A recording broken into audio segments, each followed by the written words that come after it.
In 1993, game developers Bullfrog Productions released Syndicate, published by Electronic Arts.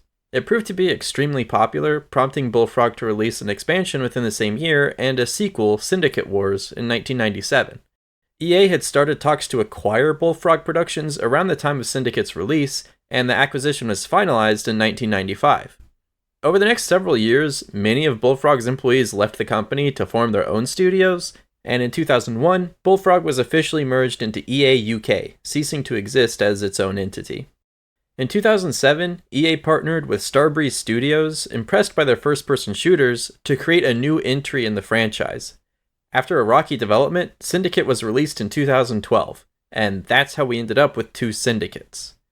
Join me as I play through both of these games called Syndicate, and I'll highlight what makes each of them notable before deciding which deserves to keep its name and which one is getting a new title. Let's find out which one comes out on top, as there can be only one Syndicate.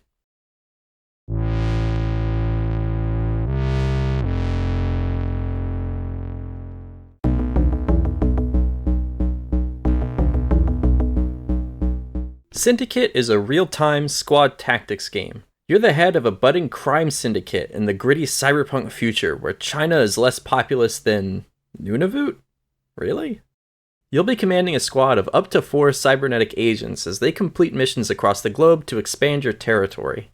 In between those missions, you can devote your funds to buying new equipment, better body mods, or researching new tech. Your main source of income? Taxes.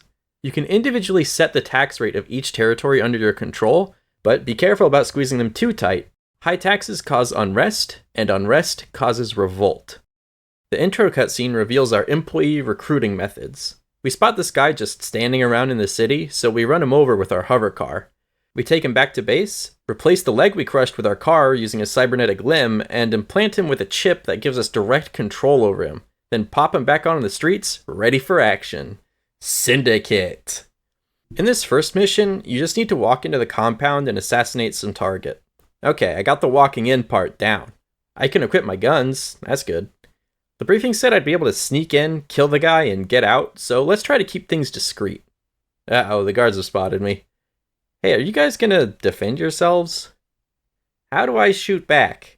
Clicking on the guards just makes my agents run at them, and they're still not putting up a fight.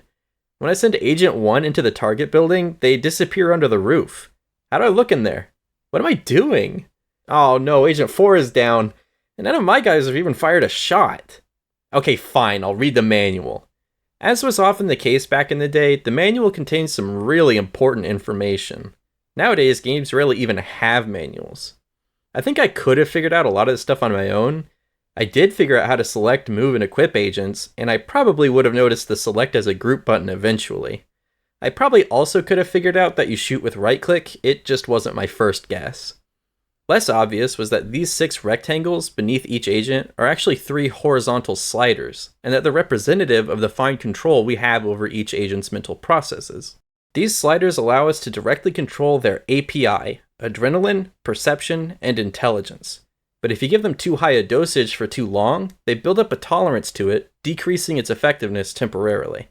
If you actually want the agents to defend themselves, you'll need to up their intelligence, and if you want them to actually hit anything, you'll need to up their perception. Increasing their adrenaline makes them acquire and react to targets more quickly, and it also causes them to run around the map much faster. For that reason alone, I cranked up adrenaline constantly. If you also press both left and right click at the same time, you'll put your selected agent in panic mode, causing them to crank up all 3 bars to the fullest and pull out their choice of weapon. Another feature that was not so obvious to me was the minimap in the bottom left corner. I mean, yeah, it's a minimap, I got that much, but what I didn't know before reading the manual was that that's the only way to navigate inside of buildings. And when it comes to shooting targets in interiors, you just have to stumble your cursor around in there until it turns into a red crosshair and hope you hit. You don't actually get to see through the roofs, you have to do it all blind. In the second mission, the game introduces you to the Persuadertron. Once again, the manual provides some really critical information here. When your agent has the Persuadertron equipped, they'll brainwash nearby NPCs, but you can't just walk up and brainwash your enemies right from the get-go. Frankly, this system is much more complicated than it really ought to be, but all you really need to know is that you first need to have a group of brainwashed low-tier NPCs before you can brainwash the high-tier ones. There's no indication in-game that that would be the case, much less a tracker on your HUD. In this mission, I just ran around persuading everyone, and was delighted when I brainwashed basically the entire compound. After brainwashing the mission target, I needed to escort my agents and the target back to the escape zone. Along the way, well, I'm not really sure what happened, but my brainwasher died, releasing everyone else, and it was just a big mess. This was only the second mission, so I decided to start over entirely, and knowing what I know now, the first mission was an absolute cakewalk. Now, I'm not going to pretend this game is buttery smooth right now, and there are a couple other caveats which I'll get to, but I find it kind of fascinating that there are so many units on the screen right now all following me around. Did you know that other than a few exceptions, Doom 2016 has a hard limit of 12 enemies at any given time? 12. Anyway, real-time squad tactics games and I tend not to get along. It's the same problem I have with RTSs. Conceptually, they tend to be very cool, but in practice, having to manage more than 2, maybe 3 people all at once is too much for my weak, fleshy brain. All you really need to do is add a pause button, like in Desperados 3, where you can pause the game at will and even queue up orders. That'd be perfect. In Syndicate, you can pause, but it pauses the whole game. You can't even move the camera around, much less issue commands to your agents. Combine that with the fact that the Persuadertron was more effective than any gun, and I figured my best bet would be to invest heavily into one agent with a Persuadertron and leave the rest of the crew at home. So, that's what I did. I crammed a bunch of circuitry into Agent Bush, put a Persuadertron in her hand, and sent her off to complete missions all on her own. It's almost comical how the Persuadertron completely trivialized the game. Each mission just started with a frantic rush to scoop up as many low-tier brains as possible, then as soon as I had enough to be able to brainwash the enemies, the mission was effectively over. Usually I'd aggressively run right into enemies as they shot at me, but for particularly troublesome foes, I'd just have to aggro them and duck behind a corner. Then they'd chase me down, and as soon as they were within range, they'd automatically get brainwashed. You might have noticed by now that this game has meaningful elevation mechanics. You can actually walk up and down the stairs and ramps, and there are elevation limits to your aim. But this also means that the controls become ambiguous. For example, how do I differentiate between trying to go up to the awnings versus moving along the floor beneath them? Well, you kinda don't. You just have to do your best to position your agent correctly and hope that they do what you want. Have you ever played Batman Arkham Asylum? Well, if you haven't, you should. It's excellent. But the reason I bring it up is its so-called detective mode, which allows you to see enemy skeletons through walls. This is a critical part of the game, as it makes it easy to keep track of where the enemies are, and it fits thematically with Batman's training and technology, which the real-life you doesn't have. The art director for the game, David Higo, has retrospectively described detective mode as fundamentally flawed, however, because, well, look at it. Sure, it looks nice, particularly as a one-off effect, but playing the whole game like this, instead of the normal human vision, that's one heck of a visual downgrade, but it's one that you'll want to make because of its mechanics. And it's not just that detective mode gives you a mechanical advantage, it's that the game is designed around you having that advantage. And that brings me back around to this minimap. See, the worst part of the elevation is basically the same issue with the roofs. If your agents or your enemies are standing behind a building, you can't see them. This means that the minimap in the lower left becomes absolutely vital. I frequently found myself playing the game almost exclusively via the minimap. That makes for bad viewing for this video, but it also makes for disappointing gameplay when I realize that I've been staring at this tiny square of abstract dots and rectangles, rather than the big screen displaying an actual world with people shooting at each other. The last bad thing about the elevation is this game's pathfinding. In general, the pathfinding is pretty bad. It's not just that units will take long, inefficient routes. Oftentimes they'll get completely stuck in walls or fully lost, walking around in circles.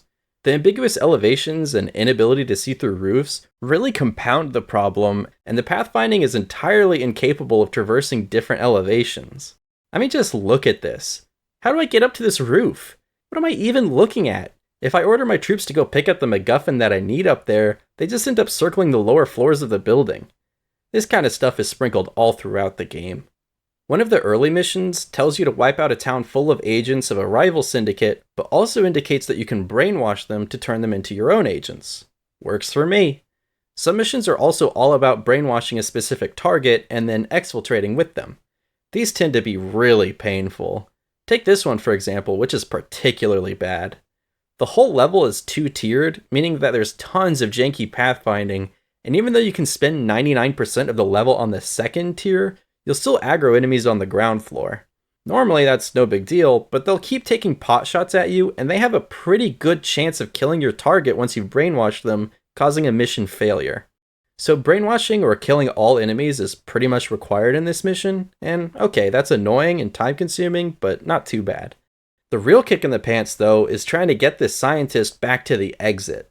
The pathfinding is bad, and the target gets stuck constantly, so you can't just leg it to the exit and sit around waiting for them to show up, because they almost certainly won't. Instead, you have to laboriously micromanage your target specifically, and to make matters worse, they don't even make the target look any different from the rest of the NPCs. And that's true of every target throughout the whole game. So you have to try to pick them out from the crowd by checking for the flashing dot on the minimap. As I already mentioned, the Persuadertron is an extremely effective tool for dealing with most missions, but it also has a secret tendency to completely screw you over. In this mission, I have to assassinate a particular target, but she's protected by some henchmen. I figure my best bet is to just rush in and brainwash them, the same as I always do, but I end up also brainwashing the target, and that's it, I'm boned. I have to restart the mission. I can't just execute her post-brainwashing for some reason. I guess that would be too unethical. In this mission, I have to rescue 2 allies from the military by Persuadertroning them and escaping. Okay, sure. Then in this other mission, I have to rescue an ally from prison, so I went in and Persuadertroned them. Little did I know, I already screwed myself. The moment this guy was brainwashed, the mission became impossible to complete. What I'm supposed to do is drive in with the car, then wait for them to get in of their own accord while being shot at by the guards, making sure I've turned the Persuadertron off so as to not brainwash them automatically, and then I can drive them out of town. Some missions require you to grab and leave with some experimental tech, so here I go trying to get it and wait, where'd it go? It's not in my inventory. Oh my god, one of these bastards took it.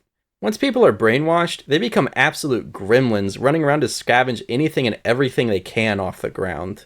Well, the mission objective has been updated. It's now telling me to evacuate. Maybe I'm okay? But when I reach the evac zone, the mission doesn't end, and even when I corral the largest pack of minions into it, it still isn't good enough. Now, maybe, if I bring the right person into the zone, it'll work, but I have no way of knowing which of these actually picked up the MacGuffin. I'm better off just restarting. Now that I know the rules, it's not too hard to keep track of. Escort, protect, item acquisition, and assassinate missions get screwed by the Persuadertron, but everything else is fair game. Even still, it was kind of easy to forget during the mission, and accidentally waltz up to certain targets with the Persuadertron still on, soft-locking an operation right at the very end of an otherwise successful run. Before I sat down to play Syndicate, I was under the impression that it was a difficult game. I'm actually not sure why I thought that. Maybe I was just associating it with XCOM, which came out 1 year later and definitely has a reputation for being punishing. Some of the wording in the manual also seemed to imply that the game would be challenging, and there's no difficulty option when playing the game. Older games in particular have a tendency to be brutally unfair, partly because game developers were still kind of figuring things out, and partly because having an easy or even beatable game wasn't a high priority. Well, particularly with the Persuadertron in hand, I wouldn't have said this game was too difficult. Most missions had easy access to a few citizens and cops right away, so that by the time the enemies got to you, you were already good to brainwash them. And a few times, enemies would bug out completely and just mindlessly sit around waiting for me to come up and Persuadertron them. But normally, facing off against multiple enemies with miniguns can be super dangerous because as soon as they get a shot off, you'll get stun locked from the knockback and they'll just keep shooting you until you die. But if you just camp a corner with the Persuadertron, they'll come to you, and now you've defeated all of them without a shot even being fired. Now there were a few missions that basically required ditching the Persuadertron for actual firearms by starving you of the civilians you need before the enemies show up. But even for a lot of these, just one souped up agent was enough. Here you can see Agent Bush pick up a minigun, juice up, and just mow down enemy soldiers without a worry in the world. Then as the game progressed, I figured that bringing another agent or two, both with miniguns, could dramatically speed up the missions, and I could just keep the whole team grouped. So now it was Agent Bush with 1 or 2 minigun bodyguards, but even still I mostly stuck to Persuadertroning. Now I did say that the game was pretty easy, but it also has some teeth, and every once in a while it'll bite down hard.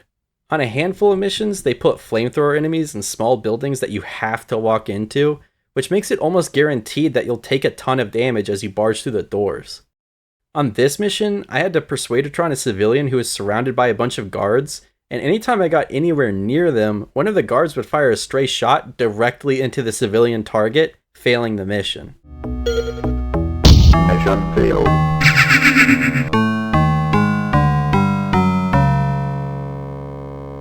Try as I might to kite the guards out to come get brainwashed, they largely stayed put, and I only finished the mission when I lucked out and the civilian herself came walking out.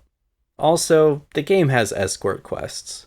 Now, I can forgive this because, again, they were still figuring things out back then, and I think escort quest, as a derisive phrase, didn't really enter common gaming vernacular until World of Warcraft a decade later, but these are not fun. In the later sections of the game, enemies are also all equipped with time bombs that start ticking when they die. If you shoot a time bomb on the ground, it goes off prematurely, so you can get some really nice chain reactions at the cost of some pretty dramatic frame loss. But the time bombs make the escort quests 1,000 times more fraught, as you can hear the time bombs ticking away, but there's no easy way to tell where they actually are. So you just kind of shoot wildly at enemy corpses, hoping to detonate the bombs before the person you're escorting walks over them. No. Damn it. But then the game turns around again and really softens the blow. When you fail a mission, you just get booted back out to the map and you can just try again.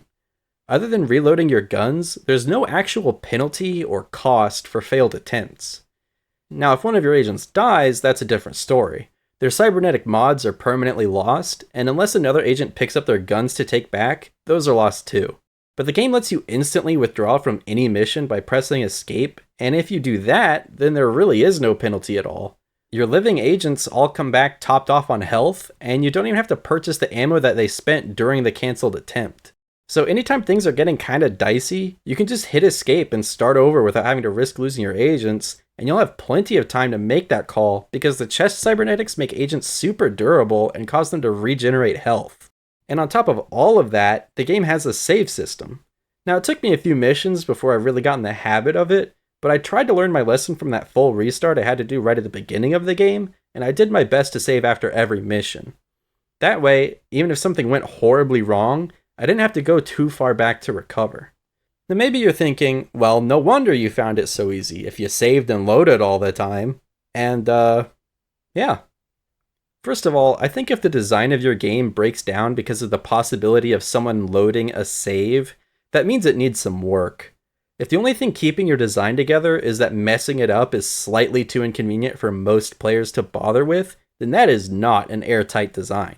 But second of all, how is saving and loading any different from using any other mechanic? Sure, the game would be a lot harder without saving, just as it would be a lot harder without withdrawing, and that's pretty easy to do even on accident. Hey, you know what? It'd also be harder if you played without ever equipping your agents with any weapons or tools, or without using the agent's drug sliders. Who could have guessed? Not using mechanics that the game intends for you to use makes the game harder. The economy and research metagame was also extremely simple to manage. I rushed to the cybernetics research and equipped Agent Bush with tier 3 mods as soon as I could, because she was the only agent I was taking into missions. I was never even close to running out of money, and I kept all the taxes at the default 30%, which made the territories maintain either happy or very happy satisfaction. Later on, I found that some territories didn't love the 30% tax rate, so I lowered them down to 0% to appease them, and it didn't affect me at all, both because the other territories were generating plenty of income for me, and because I had basically run out of things to spend money on at that point. By the end of the game, I had hit $2 million despite having 4 fully tricked out agents and a 30% or less tax rate across the globe. You know, I would have figured that taxing the entire planet at 30% would net me more than 2 million future bucks, but that's actually a huge sum of money in this game. The most expensive item in the game is the top tier chest mod, and it doesn't even come in at 100,000 future bucks. So you really don't need to raise taxes on territories at all, but out of curiosity, I decided to up the tax rate of Western Europe to 100%, and sure enough, they got to rebelling pretty quick. They just make you replay that territory's mission again, and that's it. It isn't even modified to include more enemies or enemies with better tech or anything like that. As long as you keep your taxes low enough, you'll never have to worry about your territories, and they'll independently chug along, generating you cash for free over time. Enemy syndicates never even attack you, though I'm not sure I would have necessarily liked it if they did, because that sounds kind of tedious to keep on top of. Also, while we're here, the mission briefs usually didn't make much sense. The game was pretty flip-floppy about how functional governments are at this point, and a lot of the briefs imply that your syndicate is basically already in control of the given territory, and you just need to do something to make an example of somebody or otherwise cement that control. Like, it's unclear to me how stealing a prototype weapon gives me total control over this territory, particularly because that's a weapon I've already fully researched and commonly use. After a few hours of playing this game, there was this nagging question in the back of my mind that never really went away. And that question was, is this fun? I'm not really sure. I don't think so. Maybe it's the way I played it, but I became less reliant on the Persuadertron strategy as the game progressed, because mowing people down with miniguns was way faster, but it wasn't really any more fun. I mean, the first time Agent Bush picked up a minigun and became an unstoppable 80s action hero, it certainly had its appeal, but the novelty wore off after that. It doesn't help that this game is kind of bare. For starters, I'm pretty sure that there are only 3 songs in the whole game. The one that plays during the intro cutscene,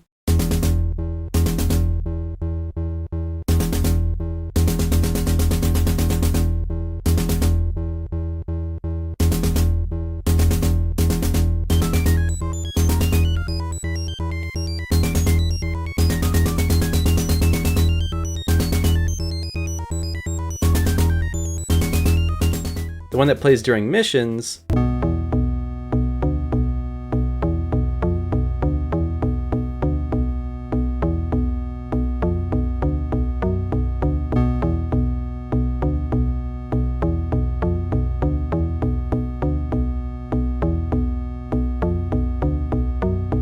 and the one that plays during missions when enemies are around.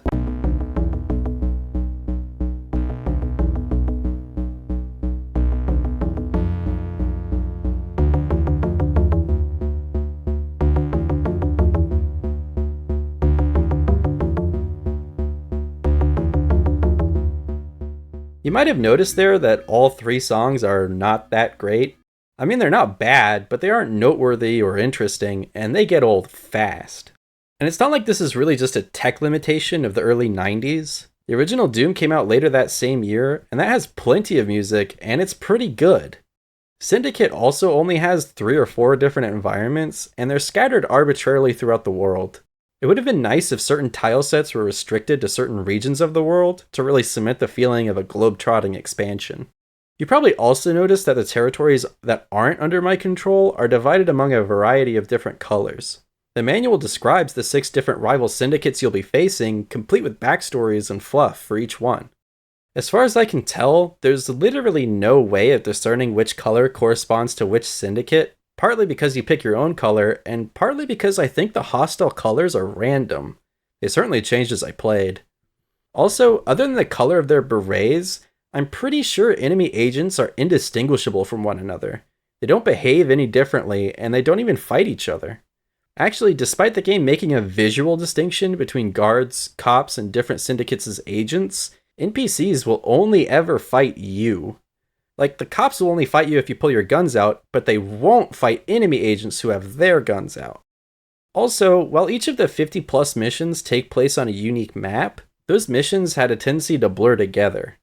I mean, first of all, they reused some of the same memorable buildings in a couple places, but more to the point, the vast majority of the missions just take place in a fairly nondescript city layout with a bunch of meandering civilians, occasional cops, and a few batches of enemies, so they largely feel and play out exactly the same, regardless of what the actual objective is.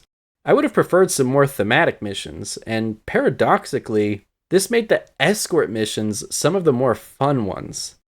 One mission I actually really enjoyed was a late game escort quest, because after losing the escort target to time bombs a couple times, I had a pretty good feel for the level layout, the path the target would take, and the timing and direction of enemy attacks.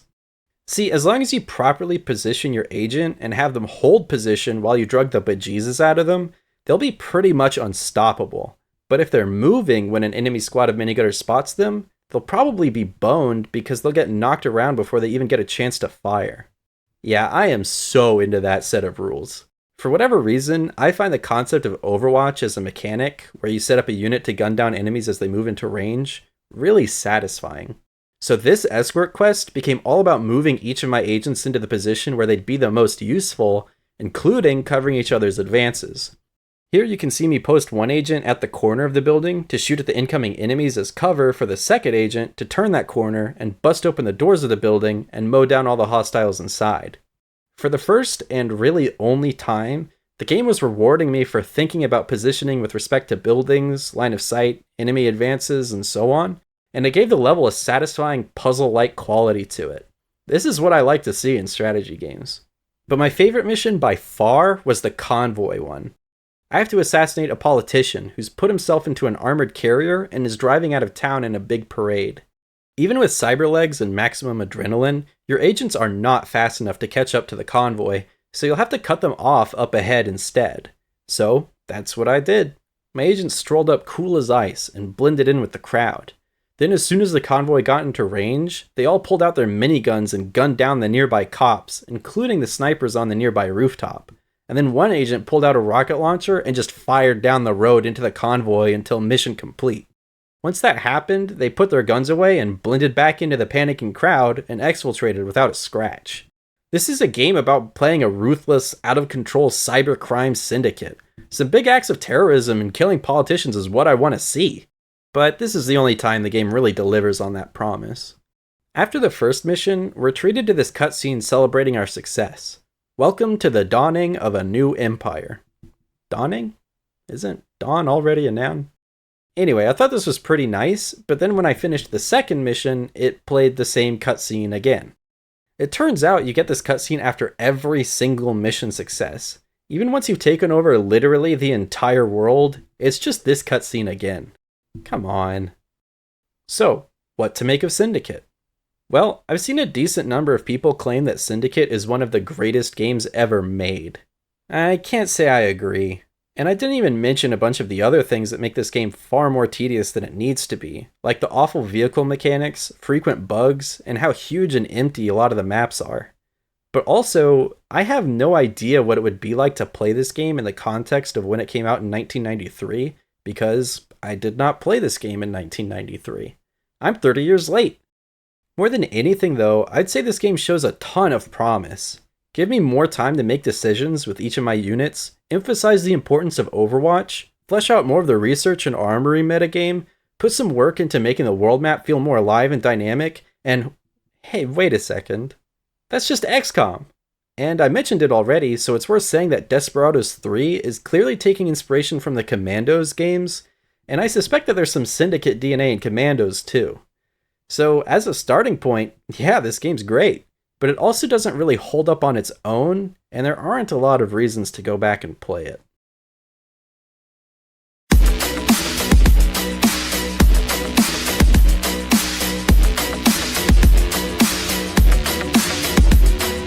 Before I start talking about the game, I should warn you that if you're prone to motion sickness from games, or if you're sensitive to flashing lights, this might be a real rough one. It really couldn't be helped. I'd recommend switching out a full screen at least. Syndicate is a story-based first-person shooter. You play as Miles Kilo, a cybernetically enhanced agent of the megacorporation Eurocorp. You've been selected to receive an experimental new brain chip called DART-6, which allows you to perform remote hacks, which the game calls breaches, and to slow down time for enhanced combat performance. But when you start the game, you don't really know any of that. You're just tied up to a chair, there's a cop, I think, who beats the snot out of you, and that activates your chip, so you start murdering. One thing I like about this game is that, much like in the original, you can totally gun down civilians to your heart's content. I know some people, particularly in the US military, are into civilian casualties just for their own sake, but I don't care much for them. I mean, look at this is just boring. But if you're twitchy and paranoid because everyone you've met so far wants to kill you, so you reflexively shoot an unarmed civilian, yeah, that's good. Or when there's a crowd running and some of the people in that crowd are also hostiles, so it's kind of inevitable to drop a few civilians as the fighting starts, yeah, great. Or when a firefight starts and the civilians realize it's too late to run, so they just hit the deck and hope to avoid dying, but then grenades and other explosives get involved, so they don't all make it. Perfect. See, I think making civilian deaths impossible in a game is kind of boring, but not because killing civilians is fun. It's boring because when civilians who really want to live still end up dying even though nobody was trying to kill them, that's way more tragically compelling, and it lends itself well to the setting. I mean, my favorite level of the original Syndicate was the one that let me be a terrorist at a parade, but that wasn't just mindless violence. The politician posed a serious problem to my plans for global domination, so they had to be dealt with, and then the cops were a direct threat to my agents, so they had to be taken out too. But any civilians that died were just unavoidable collateral, rather than intentional targets. The new Syndicate doesn't really have anything like that level. Mostly you're just running room to room to shoot at bad guys because they want to kill you. The game features 3 environments, so-called up-level parts of New York City and Los Angeles, down-level New York City, and this Atlantic base of a rival syndicate. Far and away, the environment that I liked the most was the Atlantic base, but the up-level areas did have some really compelling backdrops. Remember how one of the things that I liked about Psychoshock was how the different areas were strongly themed and felt like they actually served a purpose on board the space station? Well, other than a few exceptions, that's not really the case in any of Syndicate's 3 environments. The up-level cities and the Atlantic base had a tendency to just be abstract future hallways, and similarly, most of down-level New York was fairly arbitrary tunnels and rooms that didn't really seem to serve a purpose or meaningfully connect to one another. The game also did some things with its environments that I find kind of disappointing, but it's by no means a deal breaker, and probably not the kind of stuff most players are even going to notice, much less care about. Here, this is the perfect example. I'm sneaking through the vents of the Atlantic base, and for some reason, I find a gun in here. Why? I mean, I understand why they did this from a gameplay point of view, in case I was low on ammo or I didn't have a medium-range weapon, which would be very useful in just a few moments. But from a diegetic point of view, who put it there? Is it lost? How did it end up here? There's another issue with the environments that's rather glaring. Literally. What is with this lighting? There's enough lens flare here to make J.J. Abrams blush. And look at this bloom. Christ, is that random light in this maintenance tunnel bright enough? This door is absolutely blinding for no reason. How is anybody supposed to read the text on this screen? Speaking of which, at one point I just sat here doing nothing because the light at the bottom of the screen was so intense that I didn't even see the prompt to keep playing the game. This is the reflection of the moon against the ocean in the middle of the night, and it's overcast and foggy. Look at how bright this wall is, even though it's not so bright from this angle. So this game is capable of looking normal, it just chooses not to most of the time for some reason. The intense bloom, lens flare, and frequent blurriness was a constant distraction throughout the whole game, but it's hardly the biggest issue. No, the most ubiquitous nuisance is the game's controls. First of all, I think there are slightly too many actions.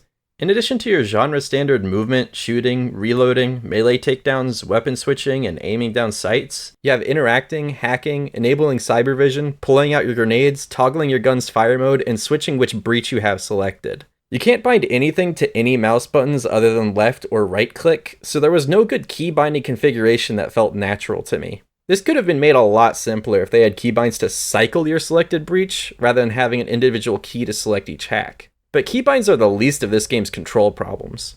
The camera generally behaves really strangely. The game loves to wobble the camera all over the place if you're doing anything other than normal movement, so look away if you're prone to motion sickness. Sprinting wobbles, moving while crouched wobbles, switching weapons wobbles, and oh god, the ladders. Even if you just stand completely still but look side to side, it seems like the camera is offset from its swivel, as if Kilo has the worst posture in the world and is sticking his head out as far in front of him as he can. On top of that, see how the camera seems to lurch a bit even after I've stopped turning? I think that's actually 2 different effects stacked on top of each other. First, the camera has some inertia programmed into it, so it'll keep moving for a fraction of a second before correcting.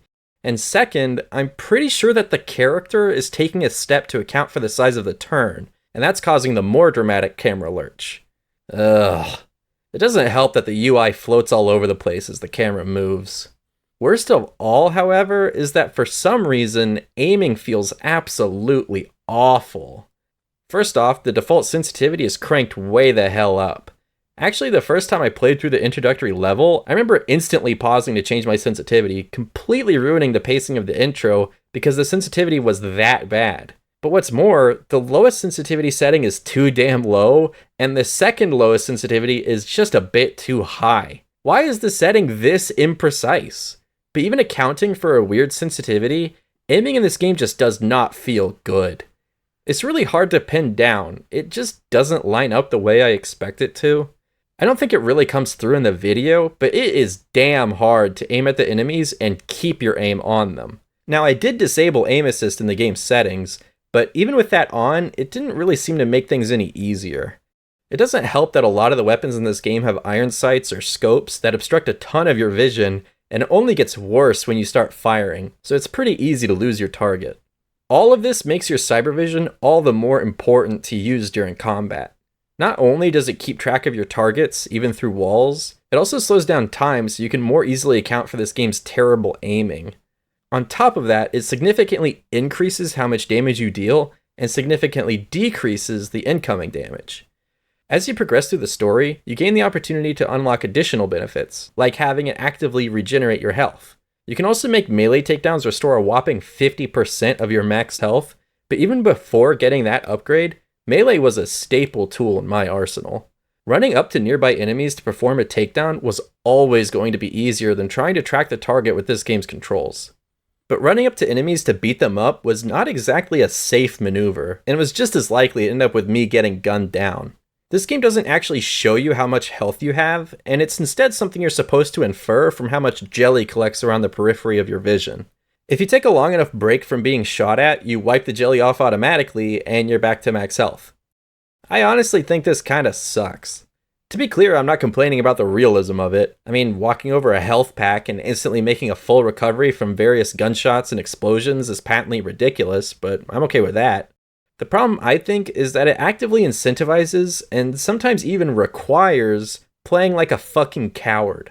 Now, I don't think there's anything wrong with playing like a coward in a shooter if you want to, but it makes the game boring when you're having a firefight and you realize that the jelly is spread too far, so now you have to run around looking for the nearest bit of cover to cower behind while you regenerate. It just feels like a pointless interruption. I think the game expects you to take cover a lot. It allows you to blind fire from cover, and when aiming down sights behind cover, it'll automatically poke your head out to fire more safely. Kind of. On paper, that's what the game does, and that would be nice, but the blind fire feature is basically unusable, as you can see, and poking out of cover is extremely inconsistent. Combine that with the fact that standing too close to an obstruction prevents you from firing your gun, and I found that the game subconsciously trained me to avoid cover at all costs, because it so severely hinders your ability to shoot at the enemies. This made the game a lot harder than it needed to be. Well, that and the fact that enemies don't exactly go down quickly. Look at this. This is the basic enemy right in the very first level. 3 headshots with a high-powered rifle? Really? And that's in cybervision, which again increases my damage. So the bullet can go through several inches of concrete like it's tissue paper, but needs 3 shots directly in the head to incapacitate a target? It only gets worse from here. These enemies were a real pain in the ass. Don't get me wrong, I'm into their mechanics. They're equipped with a protective force field that I need to deactivate with a breach, and if I don't do enough damage within a small time window after that hack, the shield will regenerate and I have to start over. All the hacking in this game is extremely simple. Just hold E until the bar fills, or attempt to do it slightly faster by releasing within the white bar. The white bar shortcut thing kind of feels like an afterthought and doesn't really mesh with the gameplay very well, but otherwise I'm totally into the simplicity of this mechanic. Now that does mean that they could have just as easily not required me to hack this guy's shield at all and just have me shoot him normally from the get-go, but in my opinion, that small requirement of hacking the shield actually goes a long way in making me feel more immersed in the world. I'm always fascinated by this sort of thing. A small, basically meaningless button press makes me feel like a cybernetic hacker agent, where otherwise I would just feel like a guy with a gun. The problem is that even after being hacked, this guy is just too tanky, and he hits like a truck. Look at this. Even though I'm using Cybervision and he gets staggered by the hack, he still beats me in a one-on-one. That means the game is expecting me to hack him, wear down his shield, and then just cower in a corner somewhere for my jelly to go away before coming out and finally finishing him off. Why? That's not fun! While we're on the topic of tanky enemies, the game is also punctuated by boss fights. I mentioned before that I'm not a fan of boss fights, and that basically boils down to the fact that most boss fights are just pointless endurance tests that drag the game down for no reason. And oftentimes they'll also be very punishing, basically requiring players to perform really well or maybe even perfectly for an extended period of time. Look, I play games to have a good time, not to prove my skills or whatever, so boss fights are rarely interesting to me. Syndicate's first boss is a good example. He clones himself like a zillion times and runs around shooting you. All this is a very long, drawn-out fight against an opponent who is very tanky and deals very high damage, and that's it. At best, it's boring. The only positive quality of it is that it has a checkpoint in the middle, so if you die in the second phase, you at least don't have to redo the entire thing. I suspect that if it wasn't for this video, this probably would have been the point that I would stop playing the game, because it hadn't really done anything to hook me in yet, and I wasn't looking forward to more of this crap. But then, immediately after that boss fight, they give me an entire level of mowing people down with a minigun that fucking cuts people in half. Okay, game. Apology accepted. Luckily, the rest of the boss fights aren't that bad at all. Some of them are even designed pretty well. Unlike the first boss, they aren't just about shooting someone a whole bunch until they die, and they instead remix and recontextualize the gameplay that you're already familiar with. For example, you learn that you can disable grenades by hacking them, at which point you can safely pick them up and throw them back at enemies. Well, for the second boss, you're completely disarmed, but he keeps launching missiles at you, which you just hack to send them back his way. It's not complicated, and it's not really difficult, but it's a fun little change of pace from shooting people in the head all the time. Still, I haven't done a head count, but I think most of the bosses are stinkers, and they do basically boil down to just shooting someone a bunch, but even then, they don't usually require that much shooting. One of the later bosses in the game was so easy that if it wasn't for the standard boss intro cinematic, I'd never have even guessed that he was meant to be a boss. Honestly, the hardest boss for me was the very first one, not least because I was still kind of getting my bearings about how to approach the fights in this game, and because I didn't have any upgrades. Speaking of which, why are there upgrades in this game? Like, from a design perspective, why would a player choose upgrades for more damage or health instead of just lowering the difficulty? Well, Syndicate's answer is that you can't change the difficulty. Sure, you can replay individual levels on different difficulties, but you can't progress on a different difficulty without fully restarting the entire campaign. Yeah, I guess I'll just stick to normal and make sure to grab the health upgrades because those are the only ones that are actually going to make me enjoy the game more. The rest don't even feel like differences in playstyle, just random things that probably should be baseline, but are instead separated out into upgrades. Double ammo capacity? Reduce weapon swap and reload times? Come on. The number of upgrades you get is extremely limited, and you won't even have half of them by the end of the game, so there's no reason to pick pointless stuff like that. But what about the story? Now, I'm not going to spoil anything, but this is yet another game where I don't think there's really anything to spoil, which is kind of bizarre because this game acts like it has a story. Like, hey, they've got a couple of recognizable actors, Rosario Dawson and Brian Cox. And I don't think they used his face, but Agent Merritt is voiced by Michael Wincott. I don't really understand why game devs spring for film and television actors when voice actors are almost always going to be better suited, but they did a good job here. The game also has several extended sequences that only exist to deliver some narrative and have characters talk at you. For the most part, I actually enjoyed these narrative sections. They're usually short and provided a nice break from the action, giving the game a more deliberate pace. But they also felt a bit off. You only get limited control of your camera, and I was never quite sure where I was supposed to be looking. Meet Gary Chang. What, over here? Oh, no, over there. Oftentimes the involved characters would stand far away enough from each other that the only way to fit them all within view was to have really awkward framing, and other times even if there was only one other character present, they'd stand way on the edge of your permitted view. Now this is a minor spoiler, but to give you an idea of how much of a story this game has, the big plot twist is, surprise, you had parents. That's it.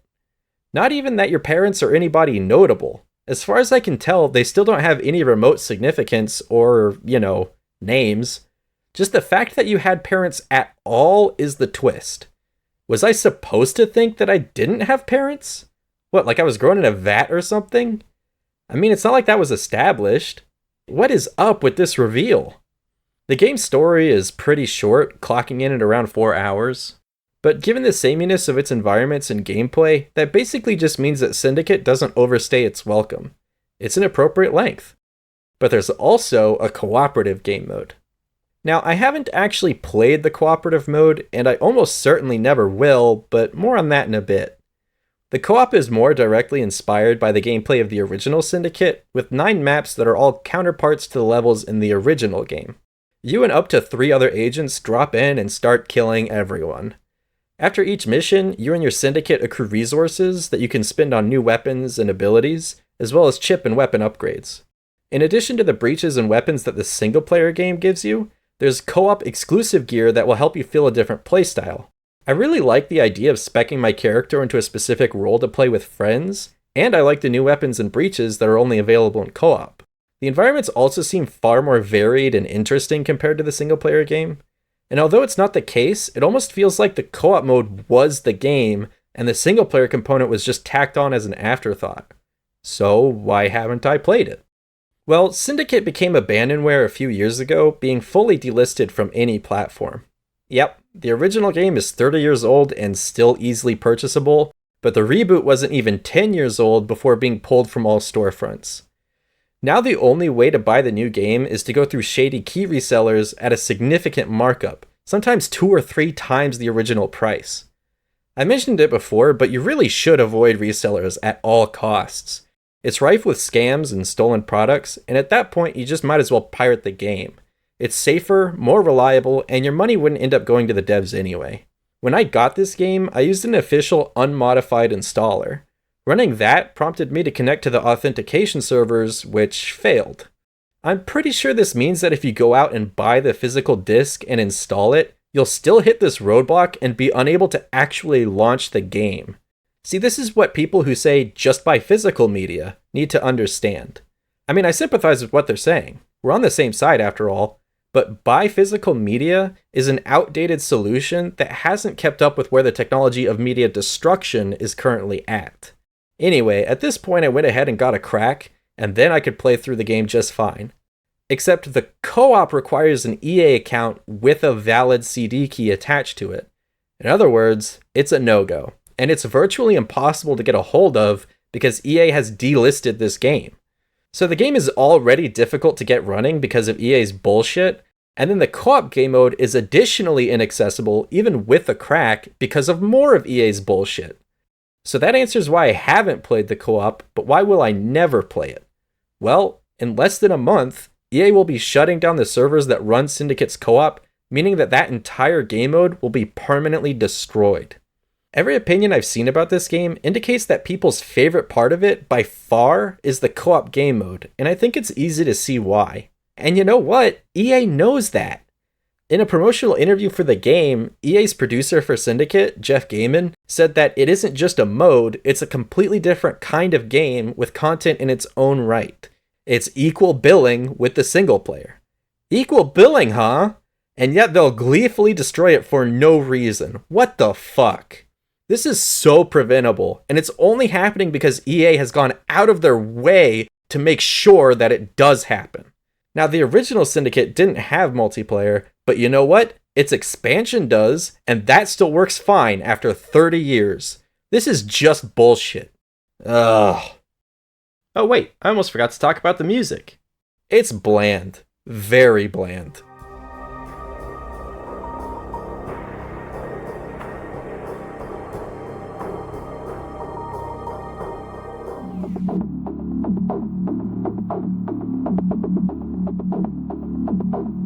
I didn't even think about it really until the credits, because the 4 best tracks in the whole game are playing over the credits, and only then did I realize that I never even noticed a single song that played throughout the gameplay. Well, okay, I did notice a couple of diegetic songs.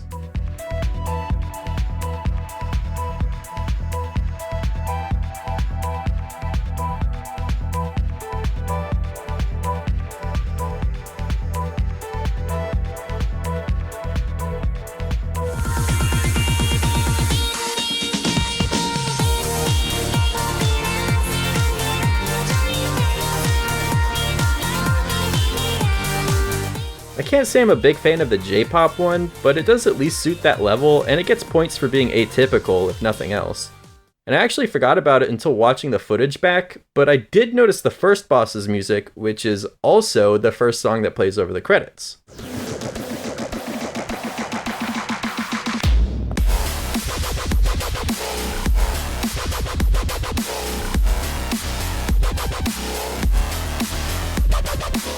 Yeah, dubstep. This was a 2012 game after all. Dubstep has never really been my thing, and there's something about it that makes it hard for me to take it seriously. Apparently this song is actually a dubstep remix of the original Syndicate's action song, but you can't tell from the section that they played during the credits. You have to listen to the full thing. The next song in the credits starts off sounding a little bit generic.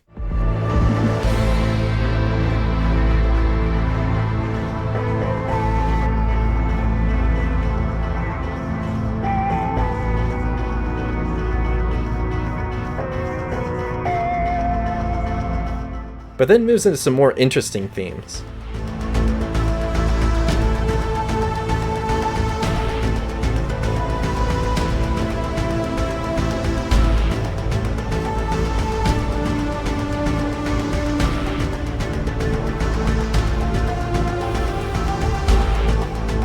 It would have worked pretty well in the narrative portions of the game. Then comes probably the best track in the game, which would have been a far better choice than anything the game actually played during combat.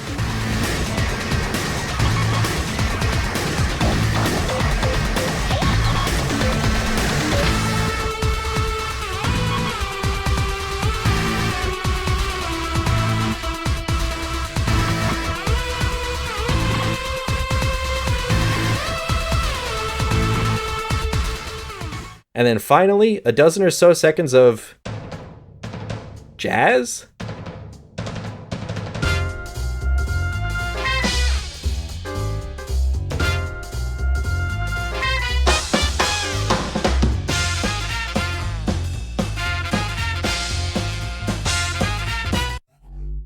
The fuck? So, what to make of Syndicate? Well, I liked it. It made a really bad first impression, what with the supernova lights, funky controls, tanky enemies, and crappy first boss. But as I got upgrades that improved my survivability and became more acclimated to the game's controls, I found myself really enjoying it. I wouldn't say there's anything in this game that's mind-blowing or even particularly great, so it's not really a game that I would enthusiastically recommend to people or never shut up about, but by and large, it's a competent single-player shooter. If playing as a cool cyber hacker with a gun, mindlessly shooting up some bad guys, sounds like a good time to you, then hey, you could do a lot worse.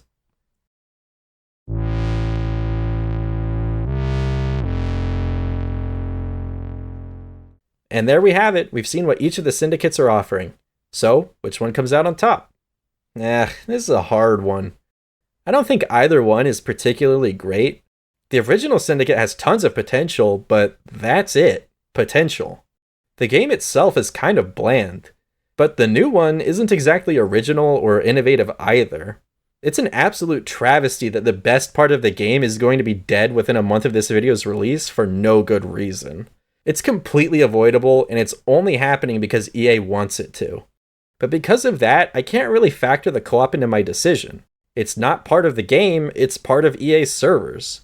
It'll be permanently destroyed in its entirety in just a month. I mentioned already that I kinda wanted to stop playing the reboot after beating its first boss, but that was the only time I felt that way, and the rest of the game was an enjoyable experience, albeit with some occasional rocky moments. The original, however, I wanted to quit constantly. I wanted to quit when the game bugged out, or when the Persuadertron screwed me at the end of a mission, or when an escort quest failed for reasons that were largely outside of my control, or when the game had me doing almost exactly the same mission several times in a row. Whenever I'd come back to it, I was very much not looking forward to playing it, because after only the first hour or two, I felt that I had already seen everything the game had to offer. But I slogged through it anyway, only to find that other than a couple missions, I was right. The new game just needs some mods to fix the controls and ditch the bizarre lighting and post-processing effects, but the old game needs a top-to-bottom rework. So I think the title has to go to the new game, not because it's anything special, but because the original is even less special. So what should the original be called? Just spitballing, but I think Syndicate Dawn is pretty good, sounds kinda ominous. I guess they'd prefer Syndicate Dawning, but I'm not so much a fan of that. Wait, I got it. Syndicate Hostile Takeover. That's kind of cute and fits thematically. It means exactly what you're doing. So yeah, sounds good to me. But here we have another Prey and the Thing situation. Just Syndicate is a bad name for either game. What's with all these one-word titles? Cut it out. You know how hard it is to find any information about the reboot? The original is still much more well-known, and to make matters worse, there's an Assassin's Creed game subtitled Syndicate that's way more popular than either of the Syndicate games. So let's rename the new one while we're here. Well, how about Syndicate American Revolt? That perfectly encapsulates the story, and wait, shit, no, that's the name of the expansion to the original game. Okay, I got it. Syndicate Breach. The game refers to hacking as breaching, and without spoiling anything, it has a lot of layered meaning with the story. Actually, Syndicate Breach is a name that's kind of obvious, but still works on so many levels that it's probably my best renaming yet. Alright, that's it. Thanks for watching. Tune in next time for both needs and wants.